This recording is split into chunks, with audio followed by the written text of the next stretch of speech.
Today's reading comes from the Gospel according to Luke, chapter 5. We'll be reading verses 12 through 16. The Gospel reads as follows. Once when he was in one of the cities, there was a man covered with leprosy. When he saw Jesus, he bowed with his face to the ground and begged him, "Lord, if you choose, you can make me clean." Then Jesus stretched out his hand, touched him, and said, "I do choose. Be made clean." Immediately the leprosy left him, and he ordered him to tell no one. "Go," he said, "and show yourself to the priest, and as Moses commanded, make an offering for your cleansing, for a testimony to them." But now, more than ever, the word about Jesus spread abroad. Many crowds would gather to hear him and to be cured of their diseases, but he would withdraw to deserted places and pray. Some ailments precluded people from living in populated areas and from temple worship in the Judaism of Jesus' day. Leprosy was one such ailment. Furthermore, not only did leprosy exclude individuals from community life and temple worship, but it was also associated commonly with God's judgment and with sin. In the Jewish cultures of the first century, leprosy was an umbrella term for a wide variety of skin diseases. As Grant Osborne has reminded us, leprosy in the first century covered a large number of skin diseases like lupus, ringworm, or psoriasis. Hansen's disease, what we call leprosy today, was just one of many. The Covenant of Sinai has described leprous diseases in the following way. This is from Leviticus chapter 13, verse 2. When a person has on the skin of his body a swelling or an eruption or a spot, and it turns into a leprous disease on the skin of the body, he shall be brought to Aaron the priest or to one of his sons the priests. We won't read the whole chapter, but the remainder of Leviticus chapter 13 has laid out criteria for determining if a particular skin disease required the person to be isolated, or if it was to be treated as socially benign. Not all skin diseases required the quarantining of the afflicted individual, but many did. If a disease was determined to be leprous by the priest, the Hebrew word is sara'at, then the person was to be declared unclean. The Hebrew word for that is tameh, which resulted in the following, according to Leviticus chapter 13, verses 45 to 46. The person who has the leprous disease shall wear torn clothes, and let the hair of his head be disheveled. And he shall cover his upper lip, and cry out, "Unclean, unclean." He shall remain unclean as long as he has the disease. He is unclean. He shall live alone. His dwelling shall be outside the camp. Now apparently this was the condition of the man whom Jesus encountered in Luke chapter 5, verse 12. Luke has told us that the man was covered with leprosy, and that he asked Jesus to make him clean. This suggests that at some point he had presented himself to a priest, his skin disease had been determined to be leprous, and he was diagnosed as unclean.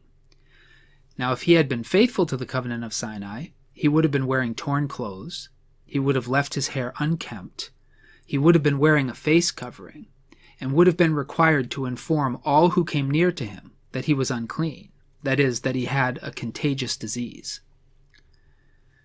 Given that the consequences were so isolating, perhaps it's not surprising that many in Israel assumed that such a disease was a consequence of God's judgment. In Numbers chapter 12, verse 10, we're told that when Moses' brother Aaron and sister Miriam questioned Moses' unique authority before God, God struck Miriam temporarily with a leprous skin disease. We're also told in 2 Kings chapter 15, verses 1 through 5, that God struck King Azariah, a king of the southern Israelite kingdom of Judah, with a leprous disease because of his failure to remove the pagan places of worship during his reign. Azariah's punishment was lifelong and required him to live alone in a separate dwelling, while his son exercised the governance of the nation.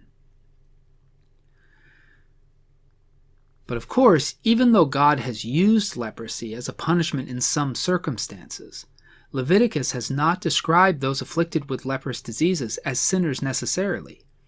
There is a sense in the Covenant of Sinai that these diseases would have been rare when Israel was living in submission to the covenant, and that they would have become more widespread during seasons of rebellion against God. However, those have been presented as individual consequences of corporate sin. There's no indication in the Covenant of Sinai that all those afflicted with such diseases were personally being disciplined by God as consequences of their own behavior. Even so, the perception that that was what was happening seems to have been widespread. Luke doesn't tell us how long this man had been afflicted with this infectious skin disease. Some such diseases could have been short-lived, as was true with Miriam, while others might have been lifelong, as had been the case with King Azariah. In any case, it seems clear that the man's approach to Jesus would have been close to violating, if not a direct violation of the covenant of Sinai. Luke has told us that Jesus was in one of the cities. According to Leviticus, this man should have been outside of any city. It's hard to say how the requirement to dwell outside the camp was enforced in Jesus' day, but Luke may be indicating that the man's desperation had led him to forsake the law at this point. It's hard to say for sure. The man did, however, declare himself unclean to Jesus, as the law required. We're not told what he was wearing, but that might have said it by itself. But he also did this by bowing low and asking Jesus to make him clean. It's an interesting request, and I suspect it reveals a great deal of the man's heart in approaching Jesus. Just a bit later in verse 15, Luke has told us that many came to be cured of their diseases. The Greek word in that context is therapeuo. But the man with leprosy did not ask to be cured. He asked to be made clean. The Greek word Luke used to translate his request was katharizo. The man asked Jesus to make him once again acceptable to live in the community and to worship in the temple. And Jesus agreed to cleanse the man. But he asked the man not to reveal how he had been cleansed. Instead, Jesus instructed him to follow the requirements of the covenant of Sinai. In the words of Jesus according to Luke, and this is in Luke chapter 5, verse 14, Jesus said, "Go and show yourself to the priest, and as Moses commanded, make an offering for your cleansing for a testimony to them." This simple requirement had, embedded within it, a great deal of time, ritual, and expense. The requirements of Leviticus chapter 14, verses 1 through 20, which Jesus summarized, were these. The Lord spoke to Moses, saying, "This shall be the ritual for the leprous person at the time of his cleansing. He shall be brought to the priest. The priest shall go out of the camp, and the priest shall make an examination. If the disease is healed in the leprous person, the priest shall command that 2 living, clean birds, and cedar wood, and crimson yarn, and hyssop be brought for the one who is to be cleansed. The priest shall command that one of the birds be slaughtered over fresh water in an earthen vessel. He shall take the living bird with the cedar wood and the crimson yarn and the hyssop, and dip them and the living bird in the blood of the bird that was slaughtered over the fresh water. He shall sprinkle it 7 times upon the one who is to be cleansed of the leprous disease. Then he shall pronounce him clean, and he shall let the living bird go into the open field. The one who is to be cleansed shall wash his clothes, and shave off all his hair, and bathe himself in water, and he shall be clean. After that he shall come into the camp, but shall live outside his tent 7 days. On the 7th day he shall shave all his hair. Of head, beard, eyebrows he shall shave all his hair. Then he shall wash his clothes, and bathe his body in water, and he shall be clean. On the 8th day he shall take 2 male lambs without blemish, and 1 ewe lamb in its first year without blemish, and a grain offering of 3/10 of an ephah of choice flour mixed with oil, and 1 log of oil. The priest who cleanses shall set the person to be cleansed along with these things before the Lord at the entrance of the tent of meeting. The priest shall take 1 of the lambs, and offer it as a guilt offering, along with the log of oil, and raise them as an elevation offering before the Lord. He shall slaughter the lamb in the place where the sin offering and the burnt offering are slaughtered in the holy place. For the guilt offering, like the sin offering, belongs to the priest. It is most holy. The priest shall take some of the blood of the guilt offering and put it on the lobe of the right ear of the one to be cleansed, and on the thumb of the right hand, and on the big toe of the right foot. The priest shall take some of the log of oil and pour it into the palm of his own left hand, and dip his right finger in the oil that is in his left hand, and sprinkle some oil with his finger 7 times before the Lord. Some of the oil that remains in his hand the priest shall put on the lobe of the right ear of the one to be cleansed, and on the thumb of the right hand, and on the big toe of the right foot, on top of the blood of the guilt offering. The rest of the oil that is in the priest's hand he shall put on the head of the one to be cleansed. Then the priest shall make atonement on his behalf before the Lord. The priest shall offer the sin offering, to make atonement for the one to be cleansed from his uncleanness. Afterward he shall slaughter the burnt offering, and the priest shall offer the burnt offering and the grain offering on the altar. Thus the priest shall make atonement on his behalf, and he shall be clean. Now Luke has not told us why Jesus commanded the man not to reveal how he had been cleansed, but Luke has insisted that Jesus asked the man to present himself to the priest as required by the covenant of Sinai, without commenting at all on how or why his disease had gone away. As I indicated earlier, leprous diseases did often heal, so this cleansing ritual would have been practiced routinely. Jesus asked the man not to reveal any more to the priests than simply that he had recovered. It's unclear if the man obeyed Jesus. In Luke, we've been told, this is chapter 5, verse 15, but now more than ever the word about Jesus spread abroad. Many crowds would gather to hear him and to be cured of their diseases. How do you read that? Do you think Luke has suggested that the man disobeyed Jesus and told folks what he did? Many commentators go that way. I'm not sure myself. I'm inclined to read the text more generously and presume that because this happened in one of the cities, that it was the onlookers, not the man himself, who spread the word. In any case, once again, in response to the growing crowds and increasing hunger for healing, Luke has told us in chapter 5, verse 16, but he would withdraw to deserted places and pray. What does this episode in the life of Jesus teach us about God? First, God is concerned with the health and safety of communities, and God expects contagious individuals to take measures to ensure that they do not infect others. As Israel was preparing to enter the promised land of Canaan, God gave them the following exhortation through Moses. This is in Deuteronomy chapter 24, verse 8. Guard against an outbreak of a leprous skin disease by being very careful. You shall carefully observe whatever the Levitical priests instruct you, just as I have commanded them. When God established Israel as a nation, he did not promise to protect them from every outbreak of disease, nor did he promise to heal them personally of all that afflicted them. Instead, God instructed the priests in diagnosing and treating various ailments that might emerge along the way. And in certain instances, sick individuals were required both to be quarantined socially and to take certain precautions personally so as not to infect others.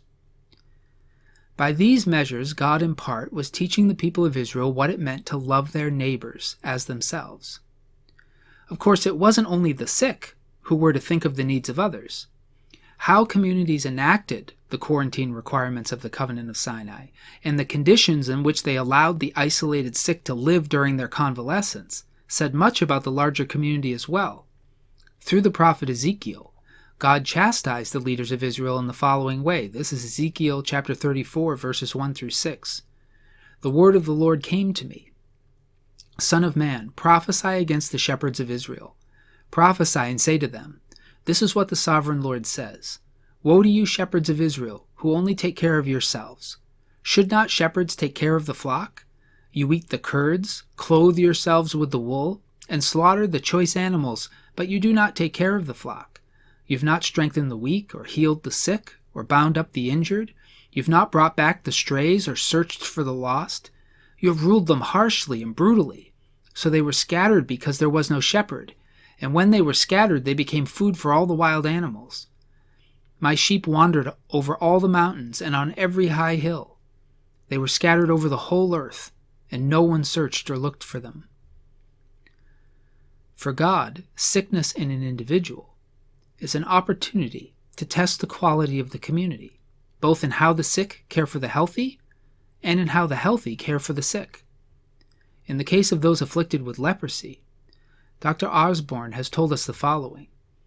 It was a debilitating disease, physically and socially, for the person was ostracized and often had to live outside the town. It was considered an extreme punishment from God and could only be healed by God. Jesus did not recoil from this man when he approached him, nor did Jesus fear to touch him, even though in touching him Jesus himself would have been considered ritually unclean. Unlike the shepherds of Israel, whom Ezekiel accused of only caring for themselves, Jesus put his own cleanliness at risk to heal an unclean man and to restore him to full fellowship in Israel. In this man, Jesus truly healed and mended a lost sheep and brought him back into the fold. Both how we behave when we're sick and how we serve those who are sick reveal the thoroughness of our commitment to live as disciples of Jesus.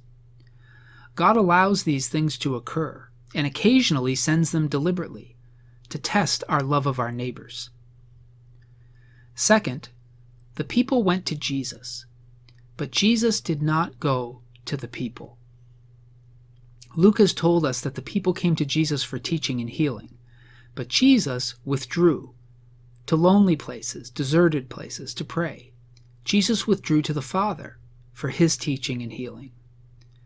As we read earlier, God had accused the leaders of Israel through Ezekiel of feeding off of the people. In other words, leaders often go to the people for their sustenance, whether we're thinking of taxes or salaries or emotional support or ego stroking or gratefulness or whatever self-soothing and self-serving things might be extracted from those who are led. Jesus did not do this. The people came to Jesus, but Jesus did not live off of the people. Jesus withdrew to deserted places and prayed. In so doing, Jesus has helped us to understand that we need God, but God does not need us. That might seem almost like a hurtful truth, but it is in fact a great mercy. Many of us seek after human leaders and human teachers for reasons similar to those which led the crowds to Jesus. We too want knowledge. We want help. We want healing. We need something from those who lead us, and they need something from us. We can never be certain if a leader is serving us or exploiting us, if they're loving us as they love themselves, or if they're loving us because loving us benefits them more than it does us. This conflict disappears when Jesus is our Lord. Jesus himself does not need us.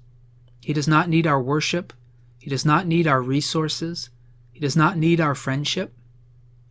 He does not need our approval. All that Jesus needed was to be found in himself, in the Trinitarian nature of God as Father, Son, and Holy Spirit. When we come to Jesus, we can trust his motivations because they are not self-serving by nature or by requirement. This is a perplexing revelation because it reveals in part the great distance between who God is and who we are. God has not loved us because he needs or gains from our love. God has loved us as an act of self-sacrifice. God loves us not because of who we are or because of how we can benefit him, but because of who God is. God is love. God's faithfulness and loyalty are not self-seeking because God does not need anything from what he has created. God creates and sustains life not out of need or desire or loneliness. God creates and sustains life out of who God is. In the words of Jesus, I'm among you as one who serves.